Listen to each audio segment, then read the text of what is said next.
And all attendees have been muted at this point.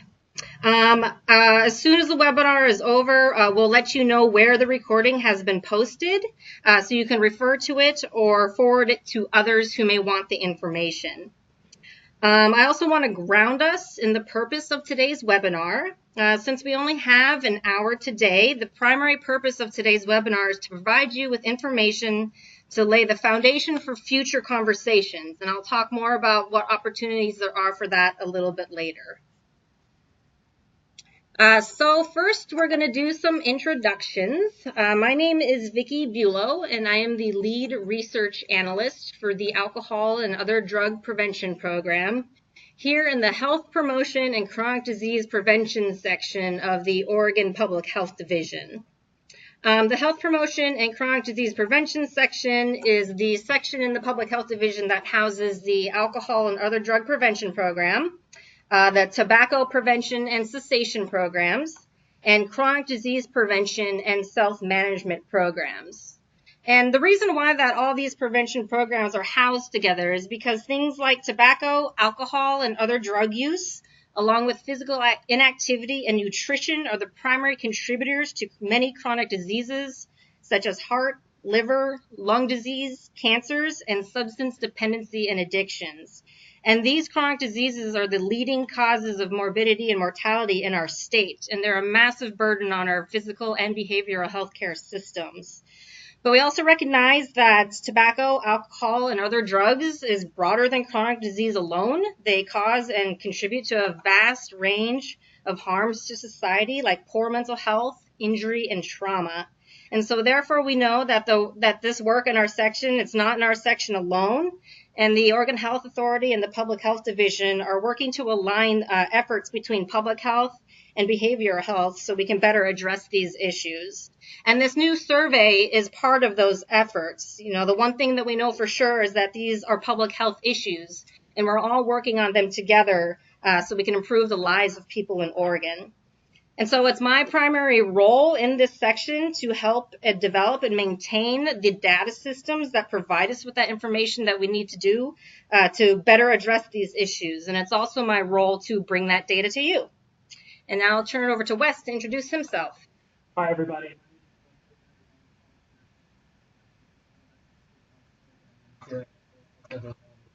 We sit in the Adolescent Genetic and Reproductive Health section, which is adjacent to HIPCDIP. Our primary programs within adolescent and school health are the School-Based Health Center program. We host the School-Based Health Center State Program Office, which provides support to 76 school-based health centers throughout the state. School-based health centers are sites on school campuses that provide clinical preventive services for youth aged 5 to 21, but in some instances serve whole communities. We also have the Youth Sexual Health Program within our unit, which, among other things, works with Oregon Department of Education around sexual health education standards, as well as doing a pregnancy and STI prevention federal grant provided to some counties and local entities. Lastly, we have the state school nurse consultant is housed within our unit. And he provides technical assistance to school nurses throughout the state, not only on school nursing practice, but also with respect to sustainability and funding for school nursing. As we know, there are not very many school nurses throughout the state, so he provides them with all the help he can. I provide policy and assessment backup for all of those programs, and in that role, I use the youth health surveys quite a bit, both in terms of an analysis, but also in terms of kind of getting feedback from those programs and what we need to do to monitor youth health. We take a very population focused lens with respect to youth health, and all of our work is guided within the Positive Youth Development Framework. Great. Okay. Thank you, Wes. So anytime during the webinar, please feel free to submit any questions you have via the chat function, which should be on the right-hand side of your screen somewhere. We may have time to get to some of those questions at the end, but we also plan to compile a FAQ document for you so we can answer those questions, and we'll make that available to those who are registered for this webinar within the next few weeks. You can also email any questions to Wes or myself. We'll put up our contact information again at the end. But you can also email questions to hipcadip.surveillance@state.or.us. After the webinar, you should also receive a short survey, and you have an opportunity to ask more questions in that survey as well. And I'll tell you a little about that later. So for our agenda today, first I'm going to briefly talk about the purpose and importance of youth surveys. I'm then going to provide some background and history of youth surveys in Oregon. And then I'm going to turn it back over to Wes to talk about what we've learned from some of our early engagement efforts with some of our educational partners. And then I'll talk about next steps and some upcoming opportunities for you all to engage and provide feedback. And so what I'm hoping that you take away from this webinar is an understanding of the purpose of youth surveys and how they're being used, understanding the rationale and some of the considerations that need to be made in the planning process for the new survey. And then again, know and learn what opportunities there are in the upcoming months where you can provide feedback and stay engaged. Okay, so really briefly, why are youth surveys important? This is probably not brand new news to anybody here. The data and information from youth surveys are meant to help us answer specific questions that we have about youth. Questions such as, what is the health status of youth in our state or in our local communities? What problems are affecting youth the most? How does health and school climate and safety translate to school success? And do youth have the supports they need to become healthy adults?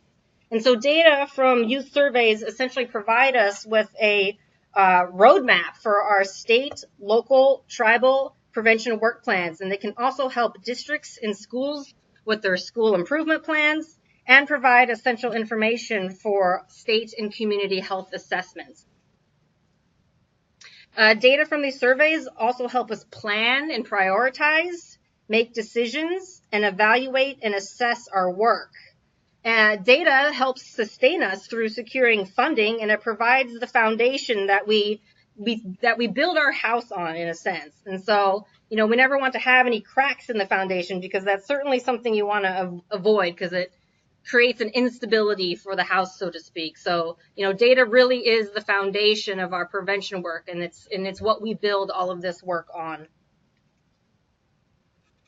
Okay, so next I'm going to provide some background and history of youth surveys in Oregon so we can all kind of get a sense of where we've been and where we need to go. So in the late 1990s, and in coordination with the Centers for Disease Control and Prevention, the Public Health Division launched its first statewide behavioral youth survey in Oregon, and that was called the Youth Risk Behavior Survey. This survey selected a random sample of middle and high schools to participate, and then random grades and classrooms within those schools were also selected.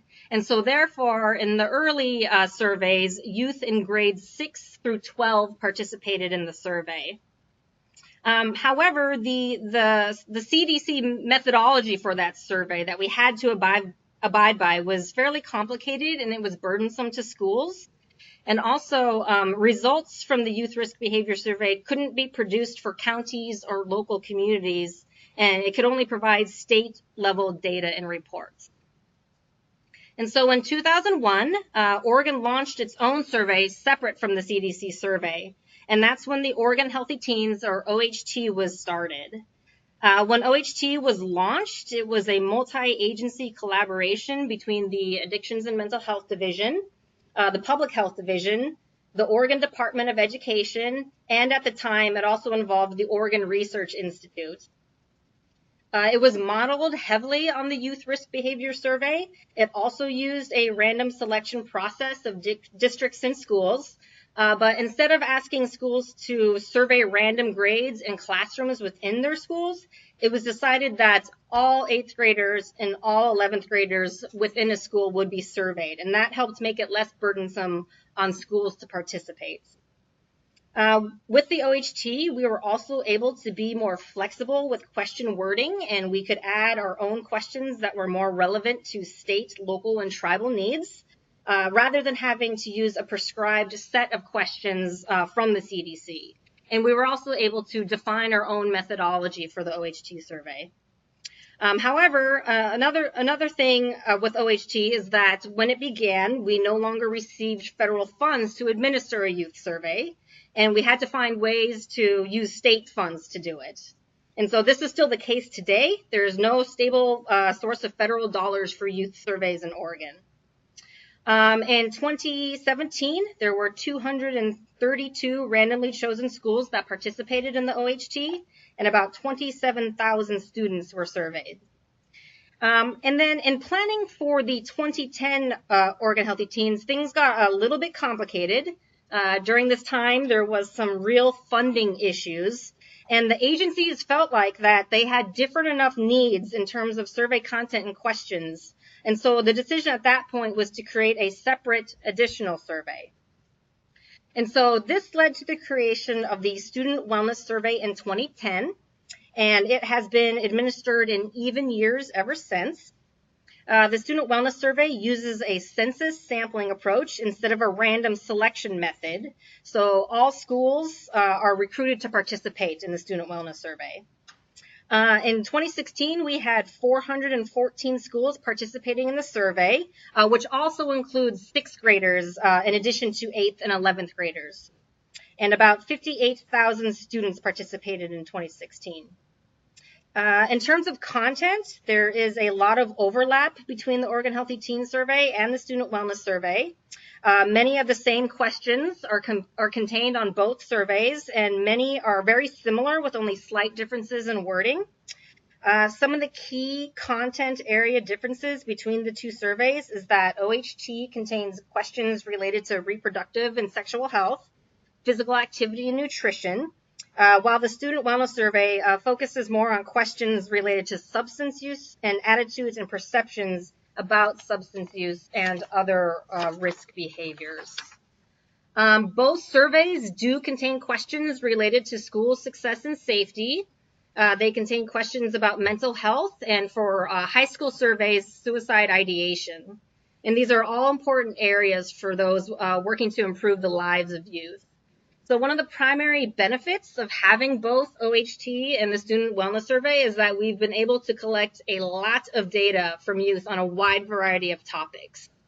But, for several years, we have been hearing feedback from schools and prevention partners, and we know that there are issues with having these two different surveys. First is that it makes administering the survey difficult for schools. Each year, they kind of have to switch back and forth between a different administration process, and it's really confusing for them. Second, it makes using the data from these surveys super confusing and potentially problematic from a scientific perspective. And third, we still continue to struggle with school participation. Even with census recruitment of the Student Wellness Survey, we're still only capturing about 2/3 of the schools in Oregon who are eligible to participate. And then for a little bit more background, in 2016, the Student Wellness Survey came from the former Addictions and Mental Health Division and came back into the Public Health Division, specifically to the Health Promotion and Chronic Disease Prevention section, as part of these statewide efforts to align and integrate behavioral and public health. And so for the past couple years, the Public Health Division has been administering and honoring both surveys. But, we know this really isn't a good way to be collecting statewide youth data that so many of us rely heavily on. It's not simple, nor is it efficient, and it's not sustainable funding-wise, nor does it best serve our schools and our students. And so this is why, beginning in 2020, we're going to be moving forward with a new youth survey, aptly titled the Student Health Survey. In a sense, what is old is new again. This is really an opportunity for all of us to come together again to reassess and revitalize the way that we collect data from youth.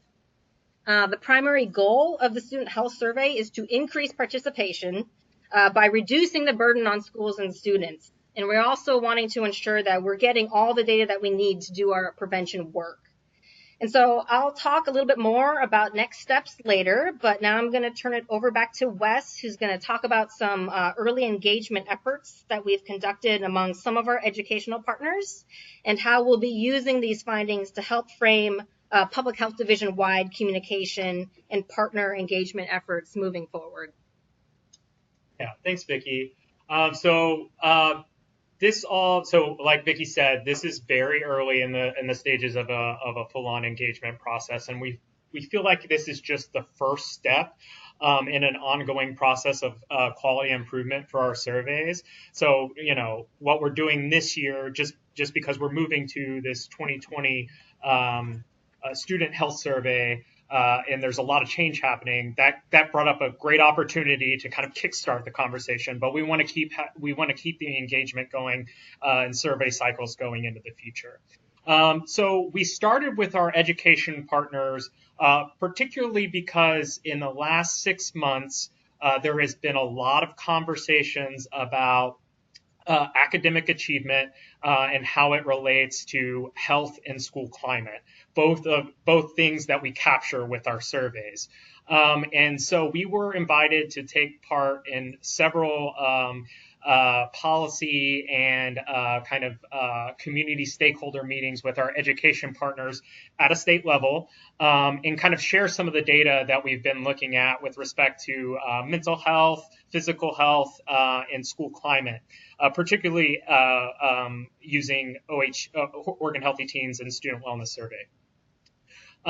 Those conversations led to several stakeholders within school districts being really engaged and wanting to kind of give feedback into this process. We also recognized that if we were going to get youth input, it was best to do it before they let out for summer and they started this new school year. So we really concentrated. One, we're going to take advantage of these kind of policy work groups, and we're going to take advantage of we have some youth who are willing to share their experiences with the survey. So let's engage our educational partners first. So the purpose of the engagement sessions was really to, as I said, kick off this ongoing implementation of community voice within the survey.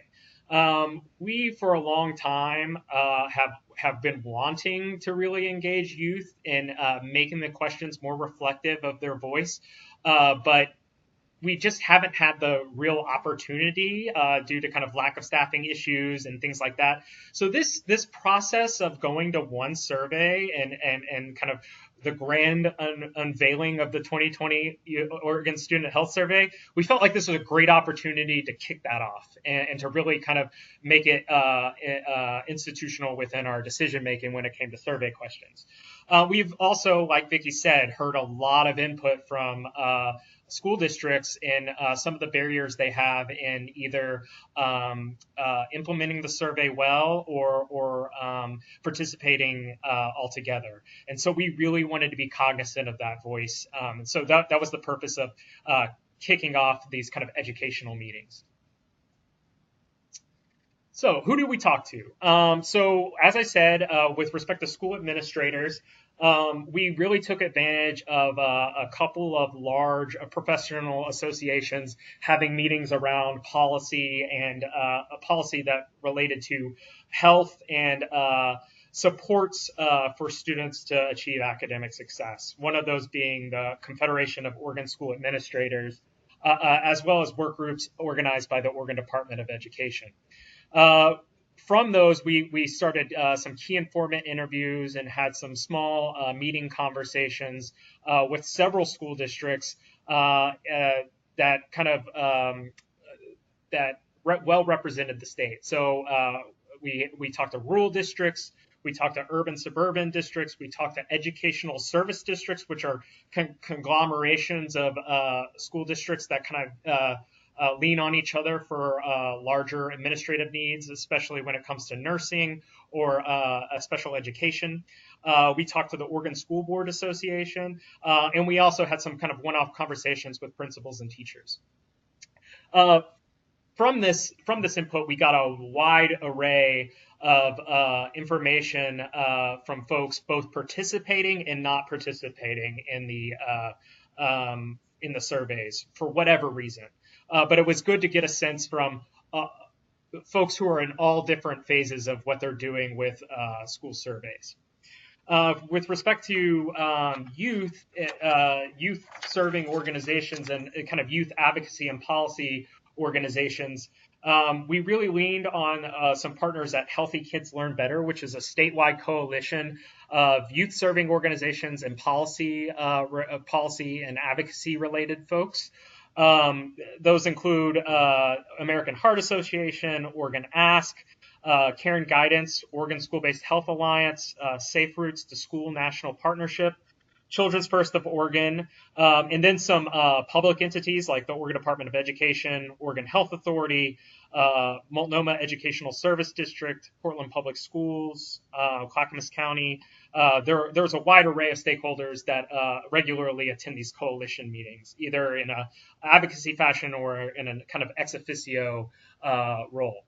And finally, we got to do several stakeholder engagement / youth listening sessions with youth across the state. So for that, we got support from the Ford Family Foundation to do focus groups among rural youth. We had one of those focus groups was among predominantly Spanish-speaking youth. We were also able to link up with several youth-led advocacy groups. So advocacy groups that are completely driven, the agenda and membership is completely driven by youth. Those are mostly statewide. And so we got to have some conversations with them, as well as youth advisory councils. So school-based health centers have youth advisory councils who help in making decisions related to programming and policy, making clinics more youth-friendly. So we tapped some of those as well for some potential input. So now that you kind of have an idea of the breadth of who we were talking to, I want to get into the weeds of what we found. So with respect to school administrators, the uses there were some school administrators who used the data a lot, and some school administrators who didn't use the data a lot. And I think that really kind of is if you understood how to use the data, you were much more likely to participate and be staunch advocates of their school district participating. If you didn't really have real clarity of what the uses of the data were or what the data is being used for, you had less buy-in as to, well, we might participate in one of the surveys and not the other, or we might not participate at all. You know, there are multiple barriers of why I would rather not do this than participate. So for those school administrators who were really using the data, a lot of it was reporting back to the school community. So they would use their data and either trend it out or look at a specific cohort and really say, this is what's happening in our school, and do that both to school boards, to parents, and PTAs, and to the broader school community. When we talk to our educational service district partners, they really use that information when reporting back to school districts on how they were doing with respect to academic achievement, saying, hey, we took a look at your data, with respect to your health and school climate data, we really think maybe there's some areas of improvement that might also affect academic achievement. They also did a lot of presentations with the data. So we had school administrators who were doing part of larger statewide work groups, doing presentations on it, really pointing out the needs of students with respect to health, and trying to get health supports for their education system or the broader statewide education system. And finally, there was a lot of focus on program and curriculum development. And when we get into the important content, a lot of that had to do with mental behavioral health and suicide. So really buffing up their social emotional learning curriculum, as well as looking at ways they could get prevention dollars into the schools. So either teaming up with a local public health authority on suicide prevention, or going to some other outside entity and really having a prevention coordinator around suicide or other severe mental health issues. As I pointed out, the important content we heard loud and clear. And you have to remember when you're talking to education partners, a lot of this is framed in academic achievement. So what are these like health issues that are affecting what's happening in school with respect to grades, chronic absenteeism, four-year graduation rates. So a lot of that had to do with school climate. What are the things I can control to improve within the school campus? What can I improve that is going to improve student engagement and hopefully student achievement? Some of those big things also were mental health. I think a lot of folks have seen in their communities high rates of youth suicide, particularly compared to other states. And that has really driven a new conversation around mental health, particularly around ACEs and trauma, and creating more trauma-informed school cultures and school environments. So that was really, really important information that kind of stood out. And finally, alcohol and substance use. We had a particular group of superintendents who were really keen on let's take these mental health and suicide issues and let's relate them back to alcohol and substance use as an outcome. So, youth who are dealing with more trauma or more adverse experiences in toxic environments, what is that doing with respect to their 30-day use rates? So really, those were the big ticket items of where I saw that school administrators really wanted to engage with the survey.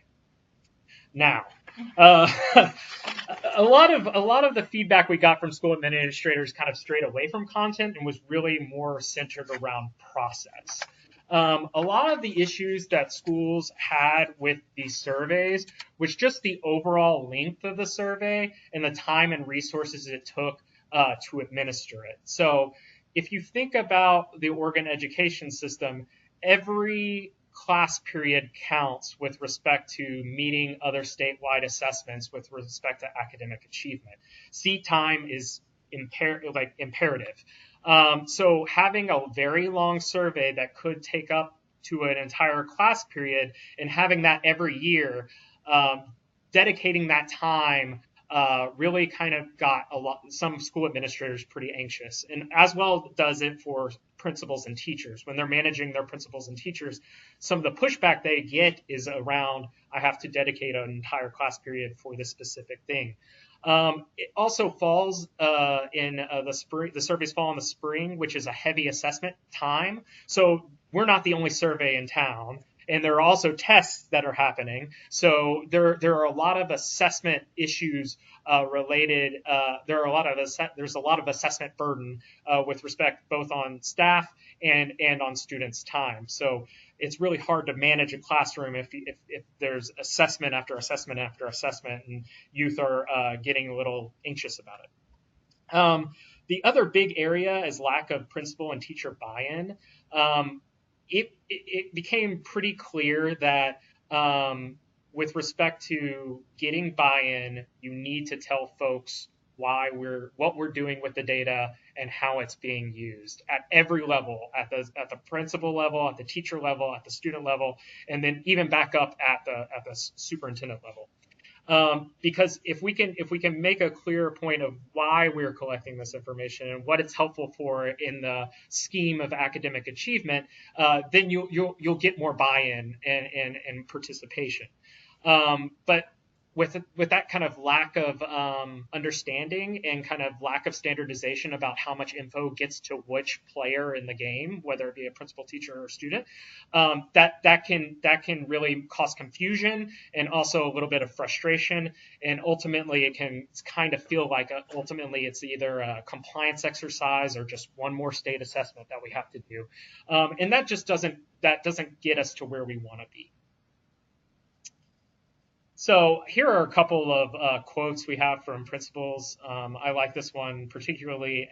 Educators get all discombobulated because they don't know what is a student wellness survey versus a healthy teen survey.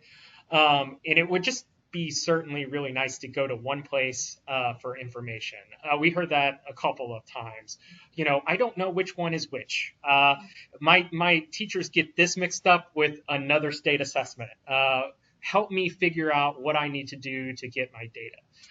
So there's just a lot of survey confusion when you're running two surveys and they alternate year over year. So the recommendations we got from superintendents was, first, we got to shorten the survey.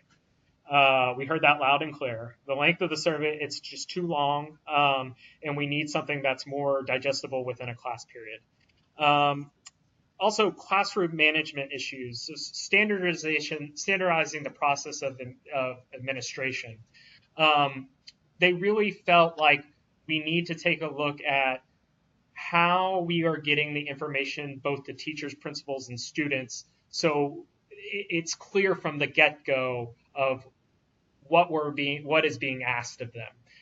And that just has to do with standardization of process and instructions that we give out to folks, and also kind of prompts and information that we disclose. Providing tools and resources for understanding and using the data. I think that a lot of a couple of the superintendents that we talked to who weren't using the data a lot just didn't have a lot of tools and resources for understanding what was in the data.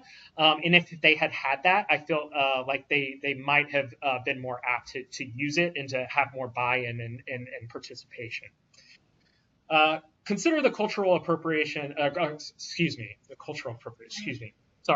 Consider the cultural competence of the questions. That's better. Sorry. Apologies. Consider the cultural competence of the questions. So this came up specifically around questions of food and nutrition, and as well as the age appropriateness of questions. Some of the questions, like Vicki had alluded to earlier, are borrowed from the YRBS and are modeled after our national surveys. They might not be the perfect questions for Oregon or specific cultural relevance to Oregon. That's something that we need to consider, and something that school administrators pointed out as being pretty vital to getting buy-in from students and staff. And finally, something that is pie in the sky, and hopefully something that we really could get to in the future, but allow schools to administer outside of the classroom. So really take away this kind of this choice that we're having teachers and principals make of class time versus a really good needs assessment of what's happening in the schools, and shift that to something that's outside of the classroom.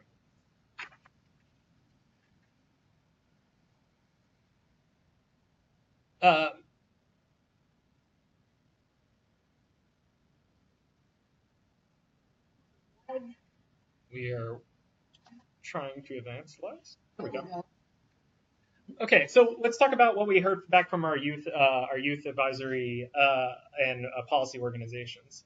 So their main uses were around program evaluation. So looking at their programs and seeing whether they were making any kind of impact over time, particularly in school districts or at the county level, evaluating specific programming that they're doing in schools or in the county. Program and curriculum development was also a big piece. So a lot of the advisory organizations there are providing technical assistance to school districts or to teachers in developing curriculum. So having a good idea of what the needs are in communities can really help them adapt their curriculum and provide it in schools. Also, just in terms of advocacy, and we have a quote that I can share with you in just a few minutes, but it really is a key driver in advocacy just to have an overall needs statement when approaching legislators or local policy and decision makers. With respect to this specific coalition, they really straddle the areas of public health and education. So you'll see that the education issues are really kind of melded together with health issues. So they like the surveys because they really tie together questions of absenteeism and why you're missing school, as well as grades and school outcomes. They tie those key educational outcomes with health issues. And so they can draw parallels and they can draw kind of cross tabulations. If you are making poor grades, you are also have a higher percentage chance that you are having drinking, binge drinking, or something to that effect. So they really like that you can really draw out those two pieces in one survey. Reproductive health. So having a clear understanding of what's happening with respect to reproductive health in the state was really important, especially to folks working at the Department of Education who are working on education standards, as well as those doing TA for school districts rolling out the new education standards throughout the state, the new curriculum. And then finally, socioeconomic characteristics. So really those social determinants of health, such as we ask a few questions related to what assets that youth have in their life, specifics with respect to food insecurity, as well as are you on free and reduced price lunch. Advocates like that because it's also a good way to kind of frame whatever health issue they're trying to alleviate. So some of the concerns when it was revealed that we are moving to only having a biennial survey or having the survey every other year, the frequency of having survey data was brought up as an issue. So kind of wanting an annual data piece for some of these questions that we do ask every year, even though they are two different surveys and they have two different methodologies. There is a focus and a use of the data in wanting to have kind of a point every year. The other piece in doing technical assistance with school districts, they really saw a lack of principal and teacher buy-in related to what we saw with school administrators. A lot of principals and teachers they talked to just didn't understand issues around the validity of the questions or questions related to issues around sampling. So not understanding like what a statewide sample was and how that can still be very instructive about the health issues around the state. And then finally, lack of info on how to use the data and what the data is used for. They really wanted us to market hard on pieces related to how can we use this data to improve academic achievement and school climate, and really lead with that in providing public health data to the public. So, as I said earlier, we have a nice quote. So we use the data in an advocacy capacity. That's our leading dot points to be able to give a sense of health status of young people. So that is really what we got back from HKLV is the name of the coalition. They really use this in all sorts of one-pagers and informational sheets that they give out to decision makers. Some of the recommendations, they would like us to survey all schools. I think with respect to advocates, the more data, the better. And, in a perfect world, that would be great. But to conduct on an annual basis. So those are kind of the two big pieces that we would they would focus on. They would really like us to focus more on questions related to attitudes, education, and skills as opposed to behavior. So what supports do students have in making decisions, and what are kind of the educational and environmental pieces that lead to a specific behavior. So really focusing in on that. And then finally, I mentioned already kind of using this as pieces with respect to academic achievement and in school improvement plans, but providing tools and resources for understanding and using the data. So, having something that we can go back to principals and teachers with when we are asking them to look at their own data. How do we express that they use it in their everyday, their day to day. So, my favorite part. So I not to bias this, but I really wanted to hear back from you to see, what do these questions even make sense to you? Do they really, do you relate to them at all? Are they things that how you describe your own health? Would you write it in this question? And so this was a really fun and important piece of this engagement, and we hope to continue it into the future. So we didn't really ask them about how they use the data per se, although we do know that youth are using the data either in research projects or in some kind of SBHC school health related projects that they are doing around their campuses. But we really wanted to know, how do you relate to the survey? How do you think it reflects your health? We heard loud and clear, mental health and suicide is the most pressing issue facing kind of youth today. That's the most important context that we should really focus on. It was the most frequently cited topic. Simple items such as ask me how I'm feeling, ask me kind of what resources and support I have with respect to mental health and suicide, topics of social media and politics and how that's affecting their health and kind of this feeling of helplessness. And then also issues around friendships, relationships, and how that influences your mental health. So that was a very big piece. Another thing, and also kind of piggybacking off of what the youth advocacy organization said, resilience and assets was a big piece. So, ask me what kind of supports I have, both in my home and at school. And then ask me what I like doing. What are the things that keep me going? What are the extracurriculars? What are my plans for the future? What are my hobbies? What do I do in my free time? With respect to friendships and relationships, we don't really get that much into what's happening in the home or what's happening with respect to your friends, other than what their perceptions are on other behavior. But I think the friendships and relationships really stood out as important pieces of how they're feeling about themselves on any given day. So that real social network piece is important. And then finally, again, it came up, other resources. So any sort of resources to deal with any sort of health issue, youth want to be asked if they have those in their life, and if not, or why.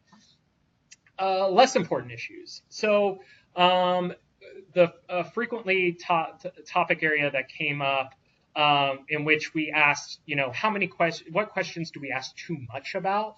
Alcohol, tobacco, and substance use came up. And the big reason that was the length of the survey. And I think the number of questions. So several youth told us that when you look at the questions all stacked up next to each other, they kind of look the same. And so it kind of feels useless to answer the next one. And it makes it really hard to kind of concentrate and be willing to finish the survey.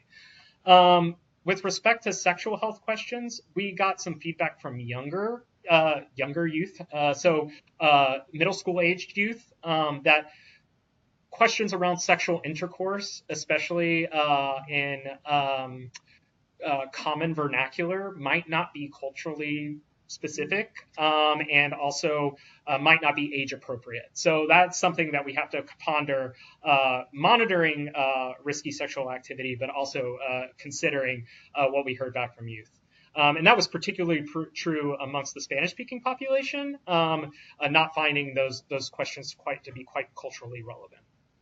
Finally, the nutrition questions. So a lot around the vegetables and a lot around vegetables not being organ-specific vegetables or fruit being organ-specific fruit or something that they might eat on a daily basis, and kind of feeling a little bit of judgment around that. So it's important to, again, consider the cultural competence of the questions. Concerns. So these, I think, are extremely instructive. So there is a lot of lack of explanation given to students up front. So a lot of youth referred to the survey as a test, and that's a big problem because that kind of insinuates that we are forcing you to take this survey and that you are being graded somehow. So either students are going to feel uncomfortable about the answers that they're giving, or they might, answer the way they think someone wants them to answer. So that's a big issue, and it also led to kind of just feeling like I don't want to keep answering the questions because I don't know where this information is going. That fed into this kind of privacy and anonymity issue. So not knowing what the survey data is being used for, they had feelings of anxiety related to, well, what are you going to do with this information? I'm signing in on my school computer to take this quote unquote test. Where is that information going? Is my school ID tied to that? A lot of issues and a lot of anxiety around what they're answering. Then there were a lot of issues around time, pressure, and comfort. We had some students who reported that they were only given 15 minutes to complete a 150 question survey. And that's just not adequate. And so having that kind of pressure, either from the teacher or also feeling that you have other things that you need to do in a certain class period around academics, that can really kind of lead to anxiety and not feeling good about what you're doing. And then finally, the lack of crisis resources. So some schools do administer resource sheets with respect to crisis situations or with respect to mental health and other issues. But there needs to be more standardization. What we heard from youth was there needs to be more standardization in that. So here's just a couple of quotes. So just so much that when you're taking it, it feels pointless to answer the next one. That was related specifically to the substance use questions on the Oregon Healthy Teen Survey, I think. And then it's hard to assess how many times most students at your school did anything. So there's a couple of questions related to, I actually forget what the specifics, but they start out with, how many times do most students at your school do this? And if you go to a big school, how are you supposed to know? And that was one of the kind of the problematic areas that we saw from youth. Yeah, so I think the big takeaways is we need to meet the logistical needs of schools. Absolutely. We need to meet schools where they are, and we need to give them the tools they need to use their data and provide better information, both internally with their teachers and their students, but also with the school community at large. We need to provide consistency and better communication. So we need to be more standardized about what information is getting to who, and better information about how the data is being used and how we are how it's being made available to the public. Number 3, we need to make the data easy access and easy to use. So how do we help principals use this in their daily activities in preparing for their school improvement plans or other federally mandated plans of school improvement, and how do we incorporate this health element into the overall ideas of academic success? And finally, we need to ask questions that are relevant to youth, because if we're, it's garbage in, garbage out. If we don't ask the right questions, we're not going to get great answers. And when we don't get great answers, we are not going to have a good idea of how youth are actually feeling about their health in the state. Okay, great. Thank you, Wes. So now I'm going to talk about what you can expect over the next few months.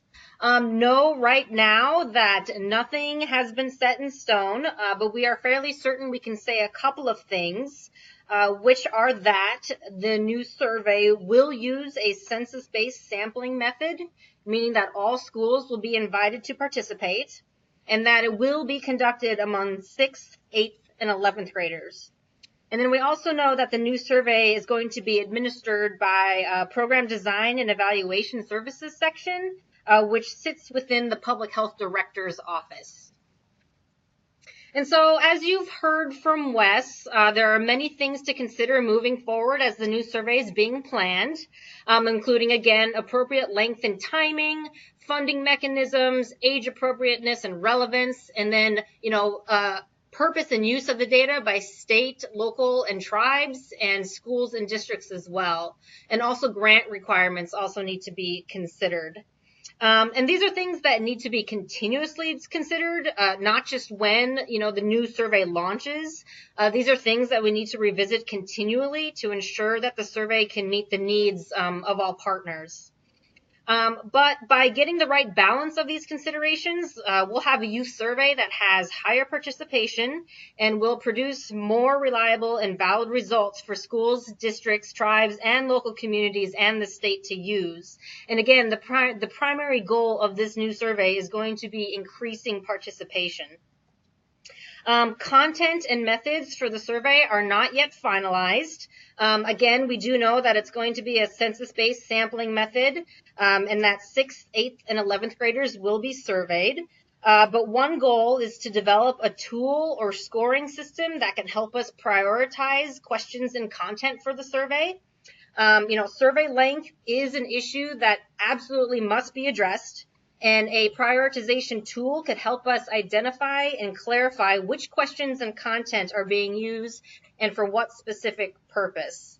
And so, for example, I'm fairly confident in saying that key prevalence, use, and behavior questions such as current tobacco, alcohol, marijuana, and prescription drug use would be considered high priority, along with questions that are required for grant reporting purposes such as the drug-free community grant questions.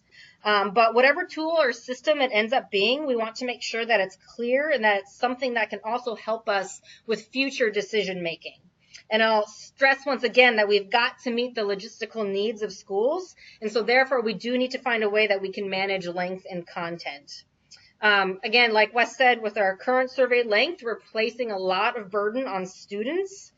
Students who get an hour or less to do the survey have to answer 3 to 4 questions per minute in order to complete the survey. And that's just not a good way to go about conducting these surveys.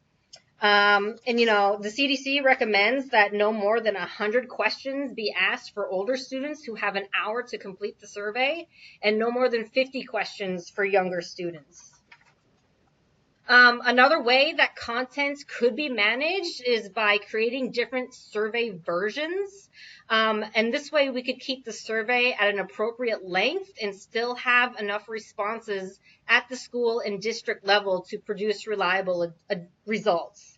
And this is similar to how we manage content and survey length with our adult behavior surveys. And again, these decisions have not been made, and we'll be sure to fill you in once we know more. I also just want to say that we have a massive opportunity right now to look at other ways to collect data and information from youth. School-based surveys are important, but there are limitations to them. And, frankly, we need to get with the times and look at things like social media surveys, online assessments and panel surveys, and focus groups. And these are ways that we can get richer information from young people and not necessarily be limited to 6th, 8th, and 11th graders in schools.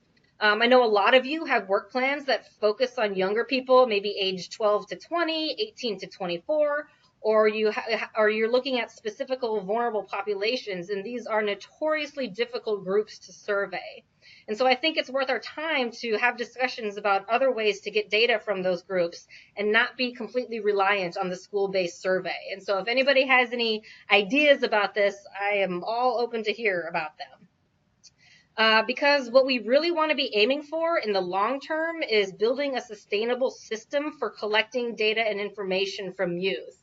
And this system, whatever it ends up being, has to have buy-in from all partners. It has to be easy to understand and easy to use. It needs to be reliable and consistent, but also needs to be able to adapt to changing needs, and it needs to be valid and representative of the populations that we want to look at. Okay, so next I'll talk about some upcoming engagement opportunities. Your first opportunity will be directly after this webinar. You should receive an email within an hour or two after the webinar ends that contains a link to a short survey where you can ask more questions and provide some initial feedback at that point. So look out for that after the webinar ends. Feedback from our tribal partners is extremely important, and so know that meetings with the OHA Tribal Liaison are happening to figure out the best way to communicate an engagement strategy with tribes. The Public Health Division is working on a broader communication plan and will probably offer additional opportunities for other partners to provide feedback, and we should know more about that soon. But in the meantime, there are some upcoming opportunities. The first one being at the Place Matters conference that is happening at the end of this month at the Oregon Convention Center. On the first day of the conference, Wes, myself, and other PhD staff will be available to answer questions and have conversations during an informational forum. And this forum will be taking place during the poster session, which is right after lunch on the first day of the conference. On the second day of the conference, during the last short breakout session, Wes and I will be doing an abbreviated version of this presentation that you've heard today, and we'll also be available at that point to answer questions as well. And so we hope to see you there. And then some other upcoming opportunities. In November, after the Place Matters conference, we'd like to invite you to have a deeper conversation with us. Again, we recognize that these youth surveys are an essential and important part of your work, and so we want to take the time to hear from you.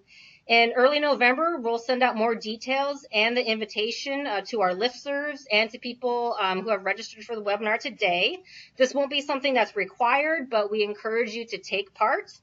And then we'll use the information we gather from those conversations to create an online survey to gather additional information or ask for areas of consensus if needed. And so we plan to have that online survey out in December. And then after that, we'll compile everything that we learn and share back with you all what we've heard in January or February. And again, these are just opportunities that we're offering at this point. We expect that others could arise, including those tribal-specific opportunities in the near future.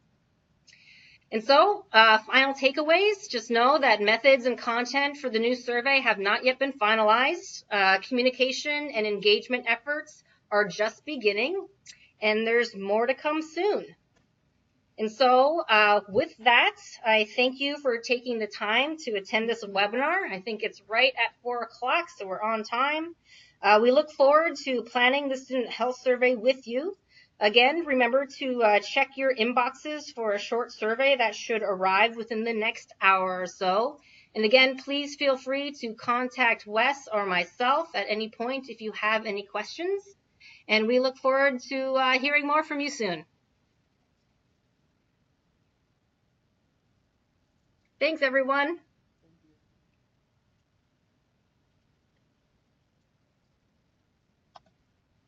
Have you unmuted? To place all participants in broadcast mode, all participants are now in interactive talk mode.